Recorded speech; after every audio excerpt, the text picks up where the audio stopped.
kids, it's Pastor Marcy, and this month we're talking all about respect. Respect is showing others they are important by what you say and do.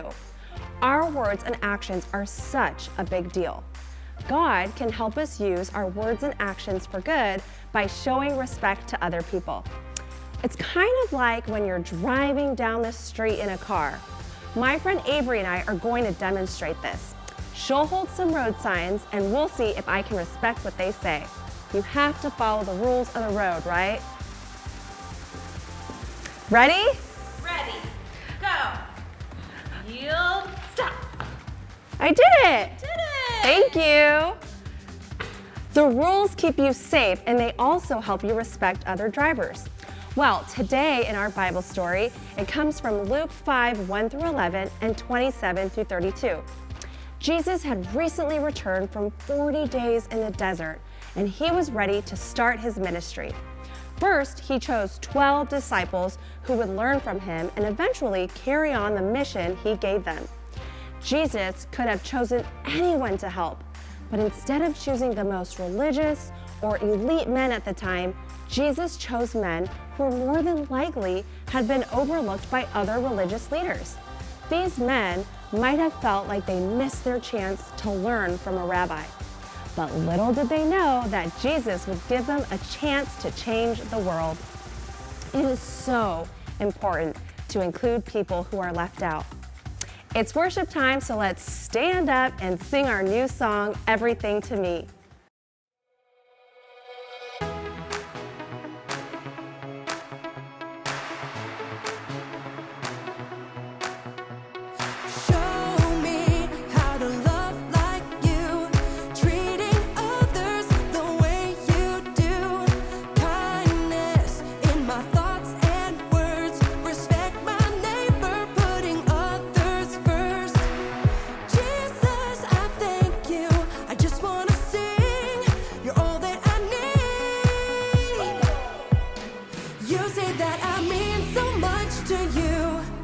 You love me like a friend and help me through. So I will worship you in all I do. So I live my life to show that I know you're everything to me.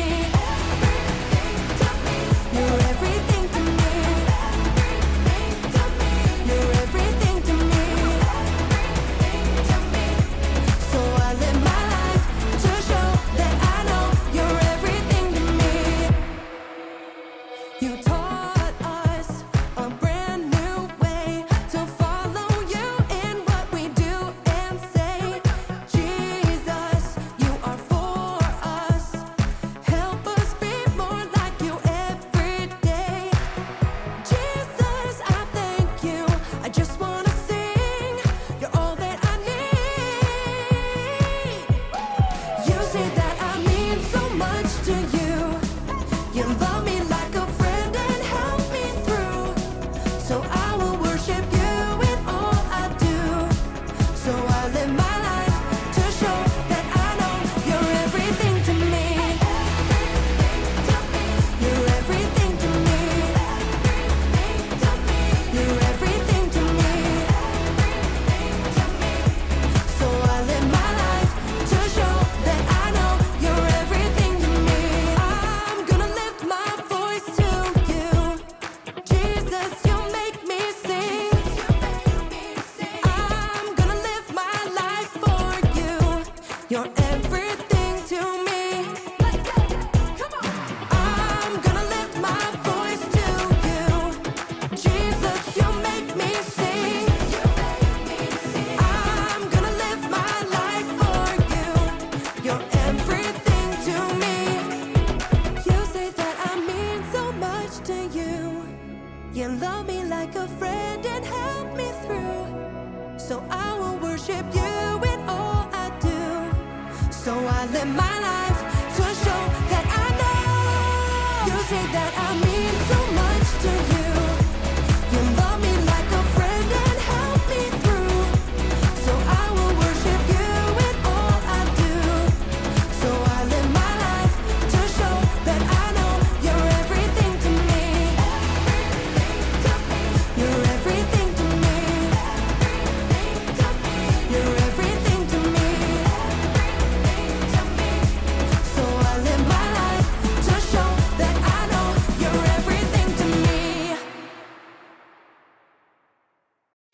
welcome to Storyland. Let me take that. Oh, thanks, Zeke.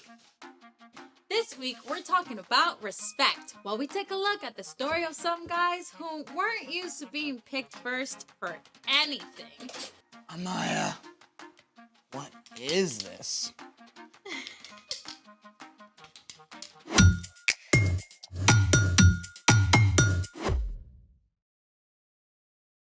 Hey, I'm Amaya. And I'm Zeke, and we're talking about respect, which is showing others they are important by what you say and do.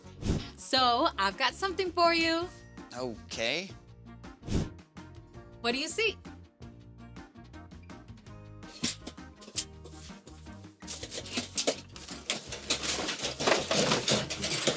Trash. That's what I thought too, until I saw what my friend Abby does. Well, do I get to see too? Absolutely. I think she deserves a drum roll. Hey, guys. Hey Abby, we're so excited to have you. Can you tell us a little bit about what you do? Yeah, so I make visuals to help people tell their stories. What kind of visuals? It can be anything. It can be a mural or string art or old clothes, and sometimes I make giant sculptures out of trash. That's cool. Is that what we're doing today? Actually, I had something else in mind. You gotta really look at your materials, so try it. It's crinkly. Yeah, exactly. It's crinkly, kind of like a peony petal is crinkly. Pirouette? It's a kind of flower. And so see this cardboard, how it's thick, but it's soft, so you can curve it around like a leaf. Yeah, I feel it. Well, how about this one? Oh, cool. See how in the center, it's like the shape of the inside of an anemone. And then what? It's a flower, Z. Oh, yeah, I was thinking some kind of sea creature or something. Well, we could totally do that too, but today I thought we'd make a recycle bin bouquet. I love it. Let's make it! Hey, this is something you can do at home, so follow along. So we're gonna start with some of that trash that we dumped out. We've got a piece of an old shopping bag here, and again, you can feel how it can start to feel like a petal. A petal. Some old magazine clippings. What is this gonna be? That's gonna be the center of a sunflower. With this on top, the inside of a cardboard box, and we're gonna use that egg carton that you felt. Hey!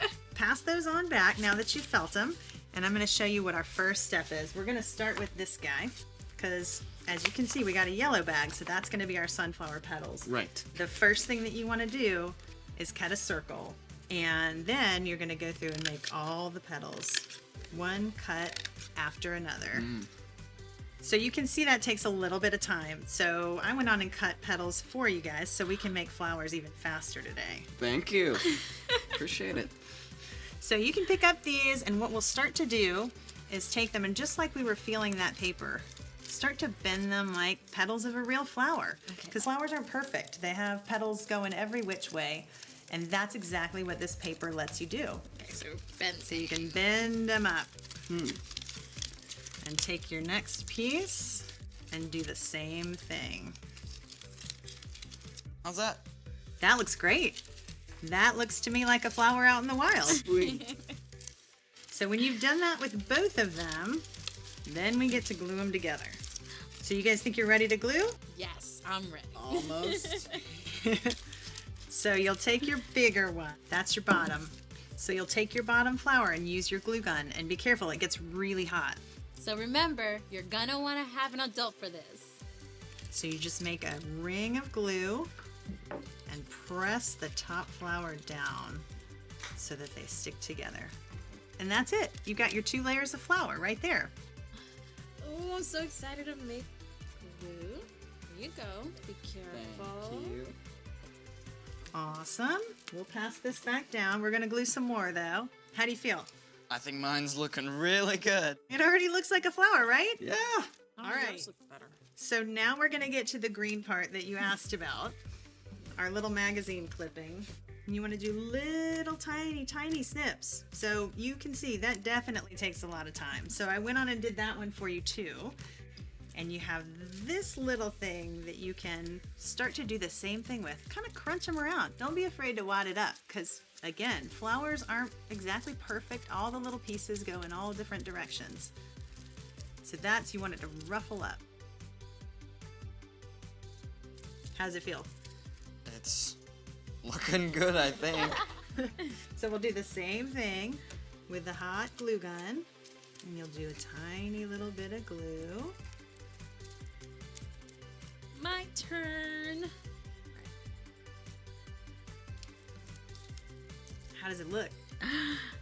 There it The is. sunflower. The center of the flower. So there it is. You've got your flower already going. But now, you know how the center of a sunflower has like a big lumpy bit in the middle? With all the seeds and stuff. Exactly. So that's what we're going to make with this. So you see how the center of the cardboard has all that lumpy bumpy stuff? That perfectly makes the center of a sunflower where all the seeds are. So we cut it at an angle so we can roll it up like this. This is where it gets fun. You take the big end, roll. So you guys see we're making a big round center for the inside of our sunflower, and it's starting to look all nice and lumpy like the seed part, right? It's going. Yep, and then just glue down that little tail. And the next thing you'll do after that is on the flat side. So you guys can see we're going to glue it down in the center of our flower. Right in the middle of the green bit, like this. There you go. That's the trick. Not too much, there you but just enough. Alrighty. Yeah, that looks perfect. Yay. There's the center of it. All our flower needs is a stem, right? Right. So what we have that we use for that, this is some floral wire, which means it's green already on the outside. You can get that at a craft store, but you could use any wire that you guys have at your house. And so what I did is I went on and attached a little piece of cardboard to the top because we're gonna use the end of our egg carton and it has a hole in it. So what we're gonna do is put a little glue right around the bottom. So just like stringing a bead or threading a needle, you're gonna put that wire right through that hole and pull that square down into the base of it. Pull it in nice and snug. Got it. Perfect. And then we'll attach it to our flower. So Zeke, while you're doing that, the next step is to put the glue right here on these things that look like petals. And that's what's gonna hold our flower all together. And then your flower goes on like a hat. And that looks great. Perfect glue. There you go. Wow. And you can bend your flower any way you want so it looks like it's out in the field and blowing in the breeze. And there it is. Your finished sunflower Look at from that. trash. Wow. This is lovely. Yeah. It's amazing how you looked at a piece of junk and saw this. And what's super cool is we can do the same thing with people too. Like people flowers? More like if you really see people and get to know them, then you can, see things that are overlooked, see the texture in everybody, see all of their quirks that makes every single person uncommonly beautiful. And that is exactly where we're going today. It's time for The story before the story. Today, we're in the third book of the New Testament, Luke. But before Luke, in the very beginning, out of a deep, deep love, God made an amazing world. But when people turned away from God, the world was broken. God made a plan to draw people back into a relationship. So at the right time, God sent a tiny baby to be born in the small town of Bethlehem, God's very own son, Jesus. When Jesus grew up, he was baptized in the Jordan River. God spoke from heaven. This is my son, and I love him. I am very pleased with him. Which is where our story starts. Take it away. Hey everyone, I'm Brian. After 40 days in the wilderness, Jesus began to go from town to town, teaching and healing. Even though he's God's son, he didn't start out in the capital city of Jerusalem. He didn't go to the fine homes of the religious leaders. Instead, Jesus met with ordinary, everyday people on hillsides and by the lake shore. And he chose some of the most unlikely people to be his closest friends and followers. 4 of these men were uneducated fishermen: Peter, Andrew, James, and John. One morning, after a long night of fishing, Peter and his friends had caught exactly 0 fish. What a drag. Cleaning the nets without a single fish to show for it. I may fall asleep right here. This morning, the fishermen weren't alone on the beach. Jesus was standing on the lakeshore, and though it was early, a huge crowd had gathered. They were so eager to get close to Jesus that they jostled and shoved, backing him right up to the water. But instead of pushing back, Jesus simply stepped over into Peter's boat and said, Go out a little way from shore. Now, if you're Peter, you're probably feeling a whole bunch of things. On the one hand, after fishing all night, you really want to get home and go to bed. But on the other hand, this unusual teacher has singled you out of the crowd to help him. I mean, you're used to people just ignoring you or wrinkling their noses at the fishy smell you can't get out of your clothes. With all those things racing through his head, Peter did just what Jesus asked and guided the boat a little way out from shore. When Jesus was done speaking, he turned to Peter and said, Go out into deep water. Let down the nets so you can catch some fish. Master, we've worked hard all night and haven't caught anything. Now, even though Peter couldn't help protesting a little, he already respected Jesus' authority. But because you say so, I will let down the nets. Peter guided the boat out into deep water, and he and Andrew let down their nets, expecting more disappointment. Instead, whole schools of fish seemed to appear out of nowhere. Oh, Andrew, pull harder. The net is going to burst. Peter called out to his fishing partners back on shore. James, John, bring the boat. It took everyone to reel in the nets. Both boats overflowed with floundering fish. Back on shore, Peter was so overwhelmed, he didn't give a single thought to that massive haul of fish. Instead, he threw himself down at Jesus' feet. Go away from me, Lord. I am a sinful man.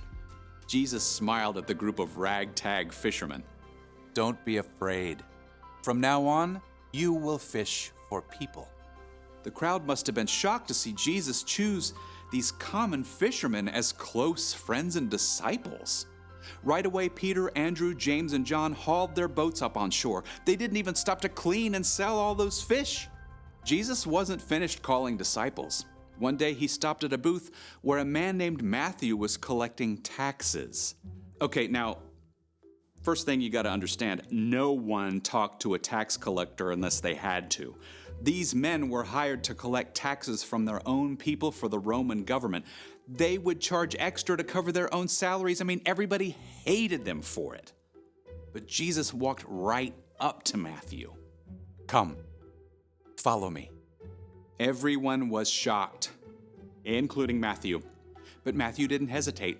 Something inside him just recognized that Jesus was special. He got up immediately to follow Jesus and even invited Jesus to come to a dinner party at his house.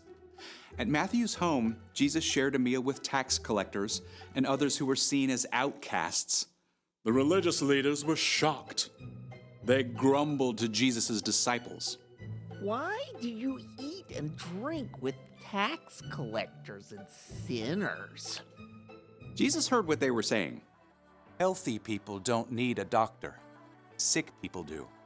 I have not come to get those who think they are right with God to follow me. I have come to get sinners to turn away from their sins. Jesus wasn't worried about collecting the right followers or popular friends. Instead, he included everyone. Jesus chose to spend his time with people who saw how much they needed him, instead of those, like the religious leaders, who thought they were too important to need help.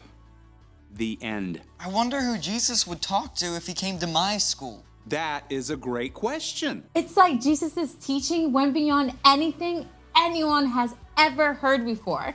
So, what's our part in the story? Every single person ever is made in God's image.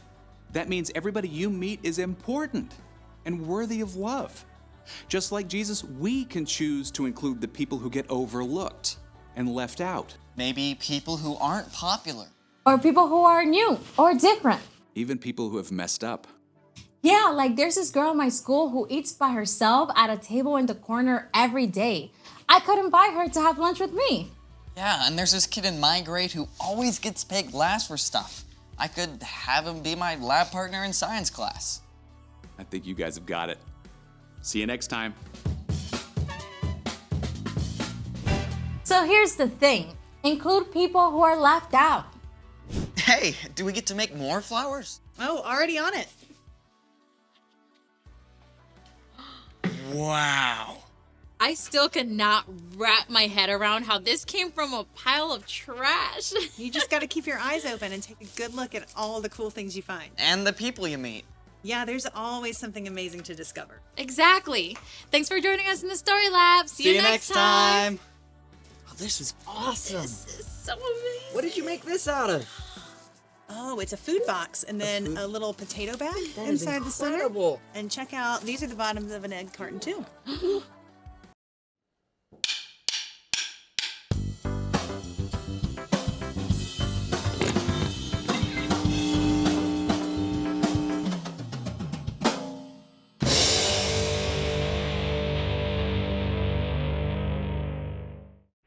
If you had to choose, who would make the list for your respect? Well, God, for sure. As the one who created you and the entire universe, God tops the list. Up next, your mom or dad or the grown-ups who take care of you every day, they deserve your respect, even if they just told you to get off your screen. After all, God put them in charge. Number 3, your teachers and coaches and other leaders make the list too. You may not always agree with them, but God's put them in place to look out for you. Okay, so respect. Check, check, and check. List done.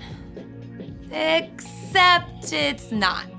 Because when we follow Jesus, respect for others breaks out of the box. Respect isn't just for those in charge. It's a way to show others they are important by what you say and do. That goes for friends and family. But Jesus showed that our love and respect should extend to anyone in God's image, which adds up to, well, everyone. Jesus included those who were looked over and left out. Jesus said to respect even the people you don't get along with. And Jesus showed that the ultimate mark of respect is to give someone your time and attention. True respect is more than a list. It's a lifestyle. And when others see how you love everyone and put others first, they can see God shining through you. That's why respect is an amazing way to worship God with your life. Because worship is about more than just singing loud. It's all about living loud.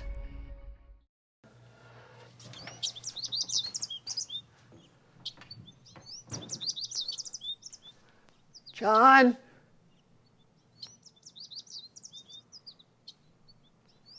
Look both ways before crossing the studio? Okay.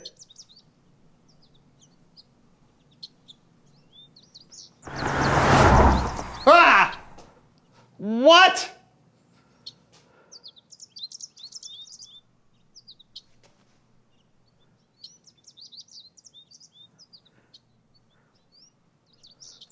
I don't understand. Okay.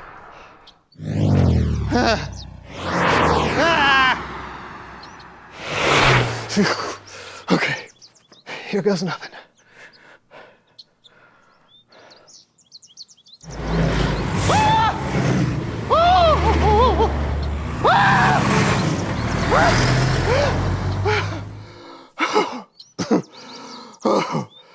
Oh, I did it! I made it across the hole!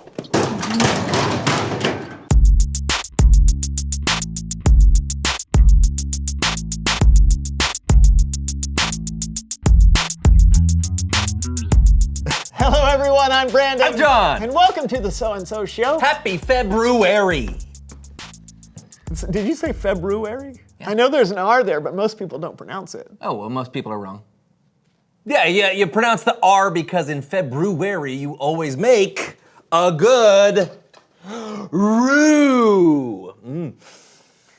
Actually, the extra R comes from the original Roman calendar when it was called Februarius. But most people don't pronounce the first R because it produces a cluster of consonants that isn't commonly used in modern English. Well, some of us February. Also, a roux is something used in cooking to thicken cream sauces or gravy, for those of you that don't. You know what? Why are we even talking about this? Because it's February, and I'm making a bowl of Fruit Loops.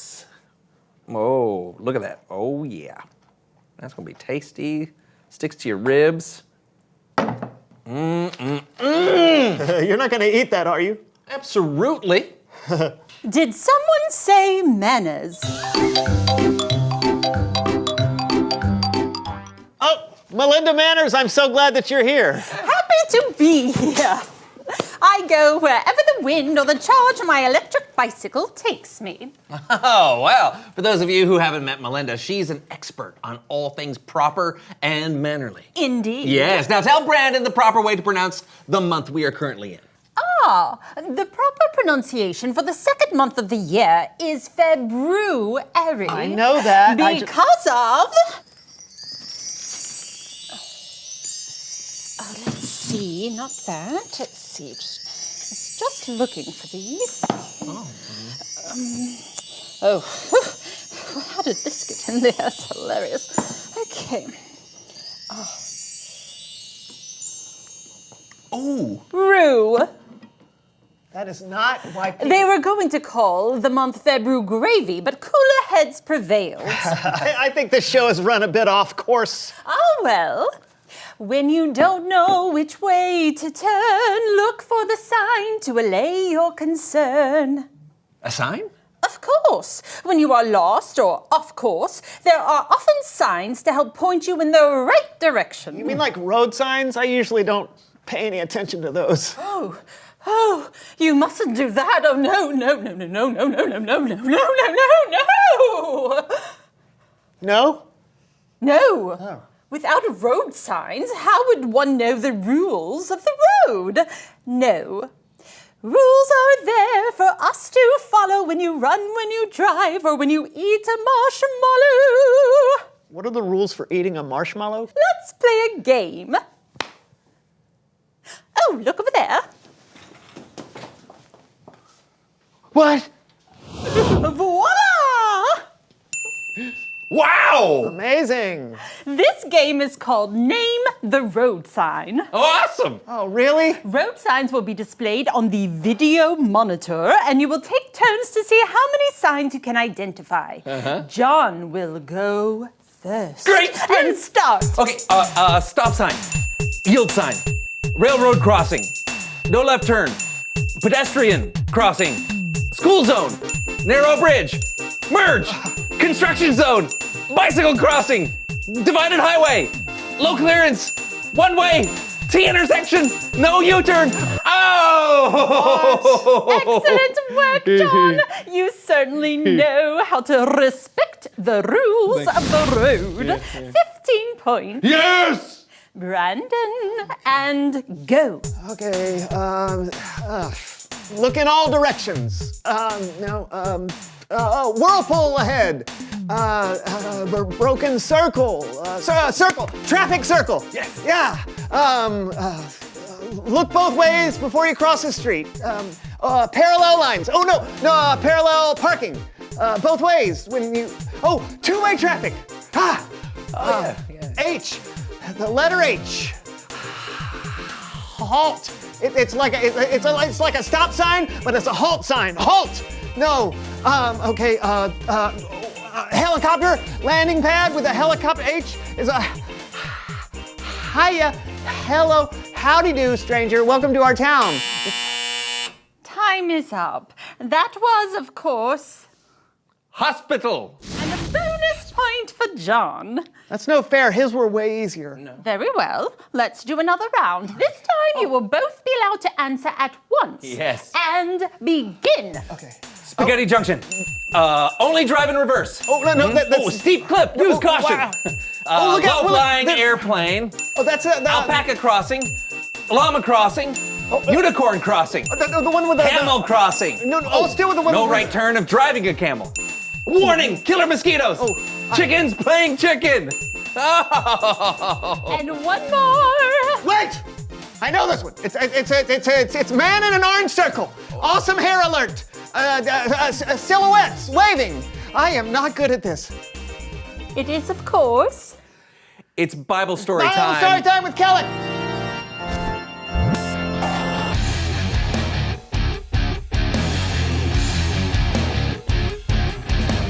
Kellen, what's up, friend? Not much. How's it going over there? Yeah, pretty swell. You got a Bible story for us today? I do indeed. And we'll be telling it today with Laundry Theater.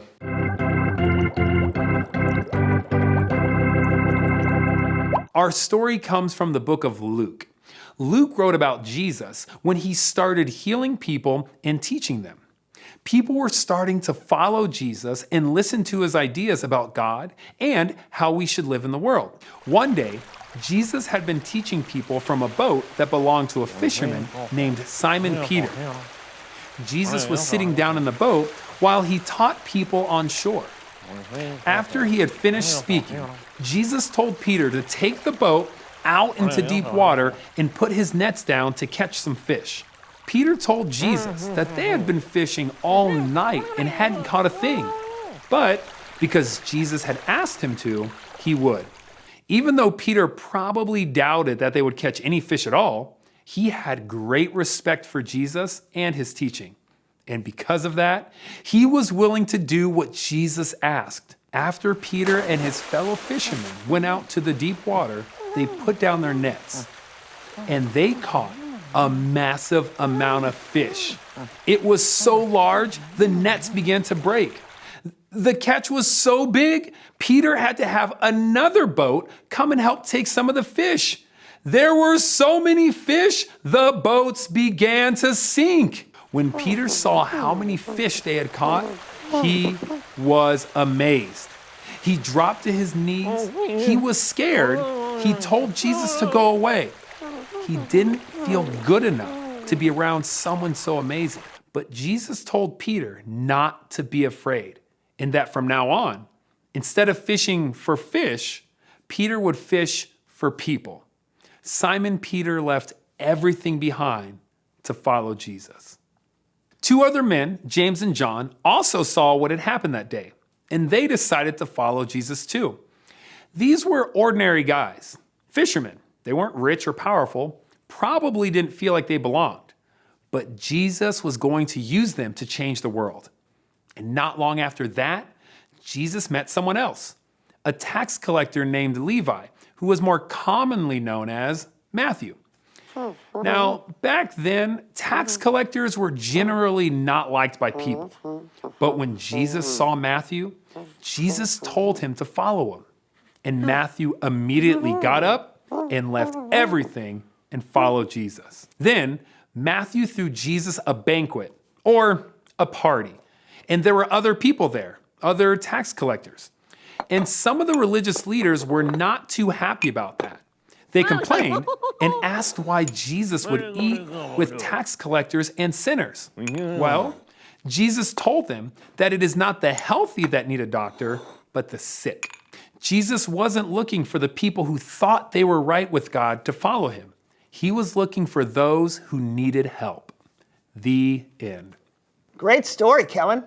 Yeah, it's pretty cool to read and think about Jesus finding his first disciples like Peter and Matthew, who become an incredible part of the story of Jesus and the work that he did. Yeah, and the disciples weren't super extraordinary people either. At first glance, no. Some of them were just ordinary fishermen, people that may have felt left out or at least felt like they weren't important. Or people like Matthew that others really didn't like. Matthew probably felt like an outsider, but Jesus was able to look beyond what everyone else saw and he was able to use people that may have felt left out to change the world. Thanks a lot, Kellen. No problem. I'll see you guys next time. You know, I'm so glad that Jesus includes imperfect people because I'm way imperfect. Yeah, no kidding, me too. Jesus always included people who were left out. Absolutely. Oh, in fact, reveal the question. Oh, when have you felt left out? Maybe you didn't get invited to a friend's sleepover, but all of your other friends did. Yeah, or maybe you like different things than some of the people you go to church with. Maybe people like to play games that you're not good at, like name the road sign. Oh, did you not like that game? I barely got any of them right. Well, yeah, I did notice that. Hey, you know what? Next time, you get to pick the game. Thank you, John. No problem. If you ever feel left out, tell someone. Find someone you trust and tell them what you're feeling. And maybe they can help. It's easy to feel left out, but remember, there are people in your life who care for you. And there's a God that created the whole world who cares for you too. Oh, and be on the lookout for others who might feel left out. You can be like Jesus to them by including them and showing them God's love. So true. What? True. Get it? What I'm saying? Why are you saying it like because that? of the rue earlier. You know, February. Rue.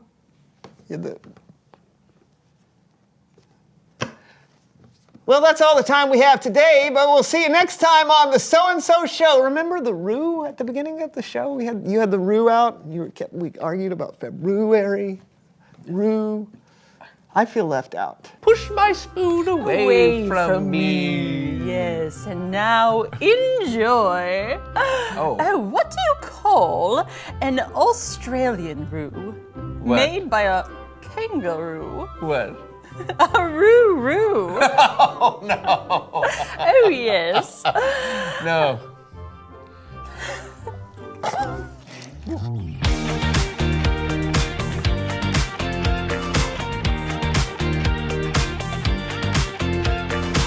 When I wake up, I know that you are with me every step of the way.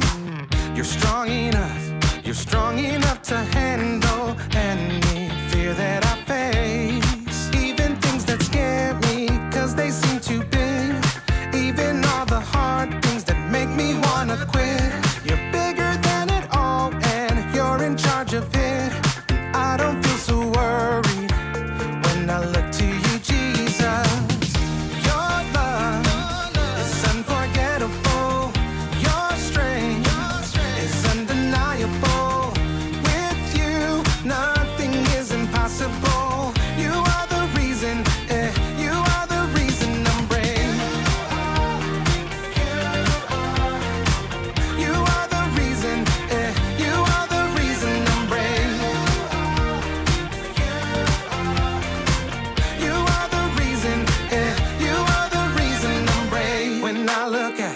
When I look at how great you are, your kindness helps me believe that you are good, and with you I can do anything.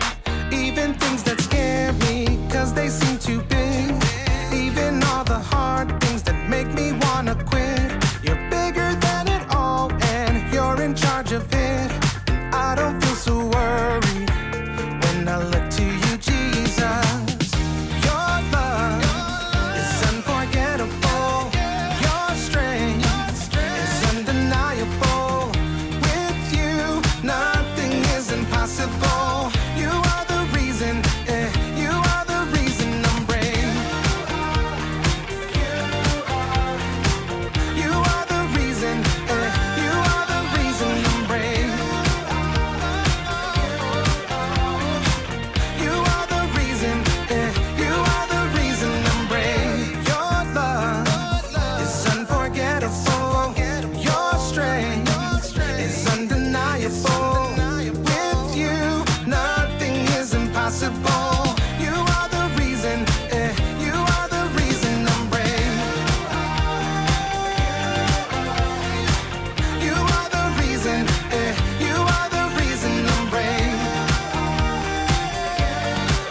One of the best ways we can show others they have value is by inviting them to be part of our lives. This week, if you notice someone being left out, go over to them and invite them to be part of whatever you're doing. I can't wait for you to join us next week. See you then.